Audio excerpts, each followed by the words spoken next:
श्री गणेशाय नमः। सरस्वती मैया की जय। सियापति रामचंद्र की जय। उमापति महादेव की जय। पवन सुत हनुमान की जय। आइए हम गोस्वामी जी के चरणों का वंदन करते हुए आगे बढ़ते हैं रामचरितमानस में। उससे पहले भगवान राम का सुमिरन कर लें। सीताराम वंदना भई राधे श्याम वंदना। सीताराम वंदना भई राधे श्याम वंदना। सीताराम वंदना भई राधे श्याम वंदना। अंजना के नंदना को बार बार वंदना। अंजना के नंदना को बार बार वंदना।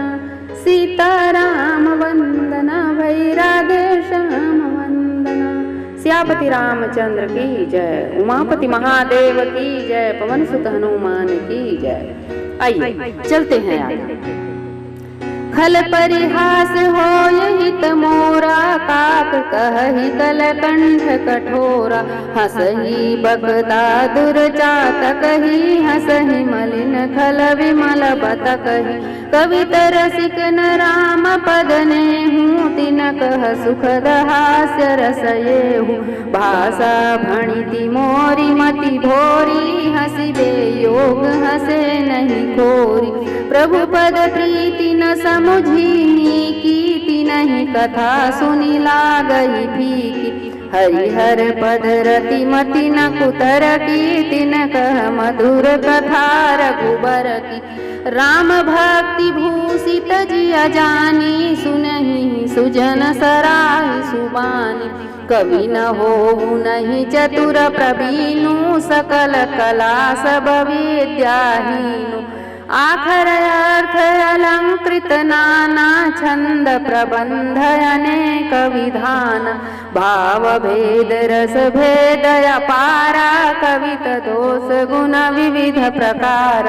कवित विवेक एक नहीं मोरे। सत्य कहूँ लिखी कागद कोरे। भणिति मोरी सब विधि रहित। विश्व विदित गुण एक। सो विचार सुनी है सुजन। जिनके विमल विवेक। सियापति रामचंद्र की जय। पवन सुत हनुमान की जय। उमापति महादेव की जय।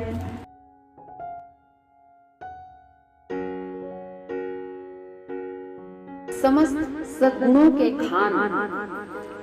समस्त विद्वता के पोषक गोस्वामी मानसकार जी बहुत ही विनम्रता से सबकी वंदना करते हुए विनय पूर्वक आगे बढ़ रहे हैं।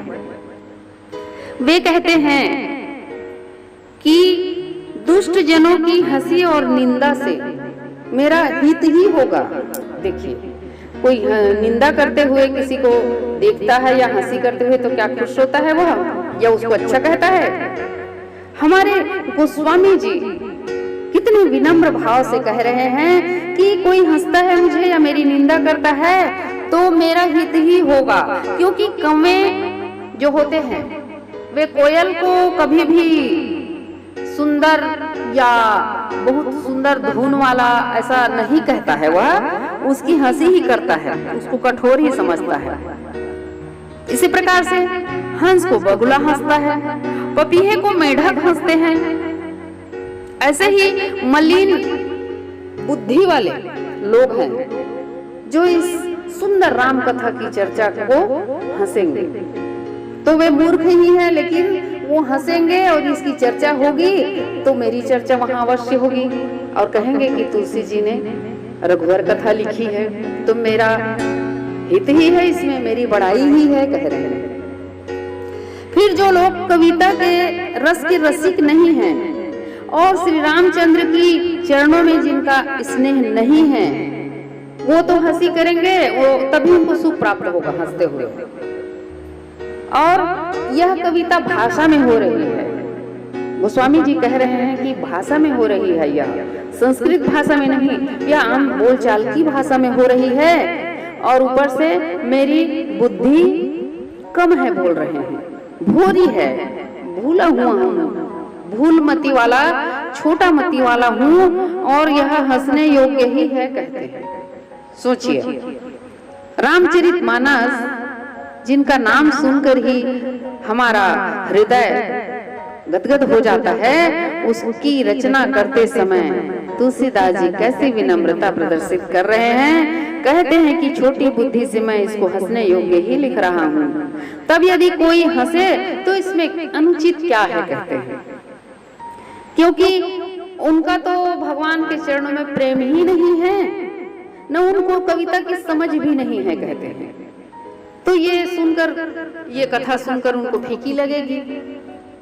और जिनको श्री रामचंद्र जी से प्रेम है, जिनको महादेव जी के चरणों में प्रीति है, उन पर विश्वास है और जो कुतर्क नहीं करते हैं, किसी बात को तर्क संगत में जाकर कुतर्क नहीं करते हैं, ऐसे लोगों को श्री राम की कथा अवश्य ही मीठी लगेगी, अच्छी लगेगी और वे पठन करेंगे, श्रवण करेंगे कहते हैं।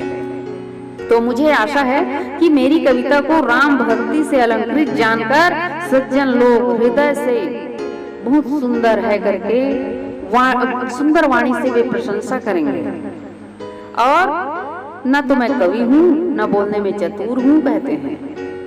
सब कुछ तुलसीदास जी बहुत बड़े प्रकांड पंडित थे, बहुत बड़े कवि थे और बहुत ही बड़े व्यक्ति थे, संत थे, बुद्धिमान थे।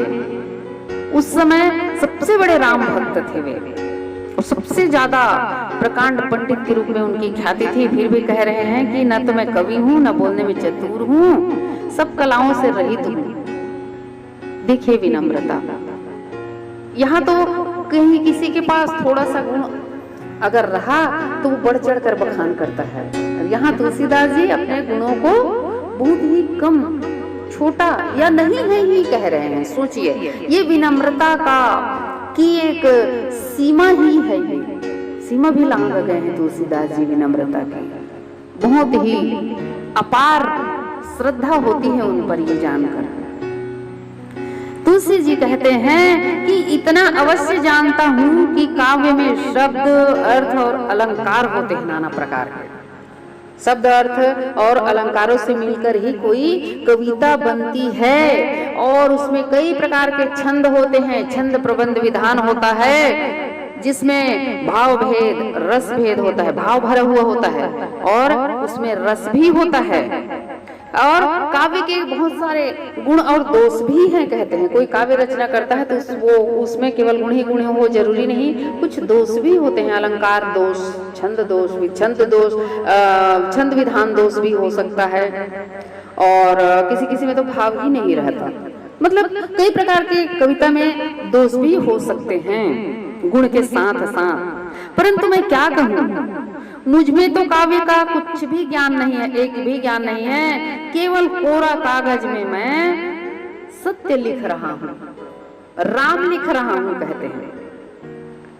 भले ही मेरी कविता समस्त गुणों से रहित है तो भी संसार विदित एक गुण अवश्य है कहते हैं। मेरी कविता में संसार विदित, संसार जिसको जानता है ऐसा गुण मैं इसमें भर रहा हूँ कहते हैं। और यह विचार करके जिनको निर्मल ज्ञान है ऐसे सज्जन मनुष्य सुनेंगे ही। वो गुण क्या है वो संत ही जानेंगे, वो जानेंगे जिनकी बुद्धि निर्मल है, स्वच्छ है। मलिन बुद्धि वाला व्यक्ति नहीं जान सकता। तो वो क्या गुण है हम अगले एपिसोड में बताएंगे, तुलसीदास जी ही बताएंगे। और आप सुनते रहिए इस विमल कथा को, इस राम कथा को और आनंद लेते रहिए। आप सब जुड़ते रहिए, आप अपने आसपास और भी जितने आपके परिचित जन, परिजन, रिश्तेदार हैं उन्हें भी जोड़िए और आनंद लीजिए। प्रभु राम का सुमिरन कीजिए, हरि सुमिरन कीजिए और मुझे धन्य कीजिए। बहुत बहुत धन्यवाद। जय सिया राम।